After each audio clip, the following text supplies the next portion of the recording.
দর্শক, এই মুহূর্তে আমরা দাঁড়িয়ে রয়েছি ফরিদপুর ধুলদি রেলগেট, অর্থাৎ ফরিদপুর জেলার বিদ্যুৎ পাওয়ার প্ল্যান্ট সেখানে আমরা অবস্থান করছি। এই মুহূর্তে লোকাল ট্রেন খুলনা নকশিকাতা এক্সপ্রেস, যেটি ভোর 6টার সময় ঢাকার কমলাপুর স্টেশনে গিয়েছিলেন, সেটি এইমাত্র ঢাকা থেকে এখন সময় বেলা 2:30। এখন কিন্তু ট্রেনটি ফরিদপুর শহর অতিক্রম করে এইমাত্র কিন্তু ধুলদি রেল গেটের দিকে অগ্রসর হচ্ছে। এখানে বার পোস্টম্যান তিনি কিন্তু দুপাশে বার ফেলে দিয়েছেন।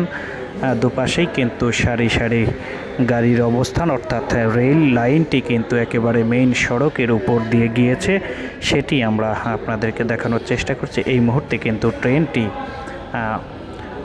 মেইন সড়কের উপরে অবস্থান করছে। আপনারা দেখতে পাচ্ছেন ট্রেনটি এখন মেইন সড়ককে অতিক্রম করে চলে যাচ্ছেন খুলনার উদ্দেশ্যে। রাজবাড়ী হয়ে খুলনার উদ্দেশ্যে চলে যাবেন। এটি নকশিকাতা আন্তনগর এক্সপ্রেস খুলনার উদ্দেশ্যে ছেড়ে এসেছেন ঢাকার কমলাপুর রেলওয়ে স্টেশন থেকে। এই মুহূর্তে আমরা আপনাদেরকে দেখাচ্ছি, যেটি খুলনার উদ্দেশ্যে ছেড়ে যাচ্ছে, ফরিদপুর শহর অতিক্রম করে খুলনার উদ্দেশ্যে ছেড়ে যাচ্ছে।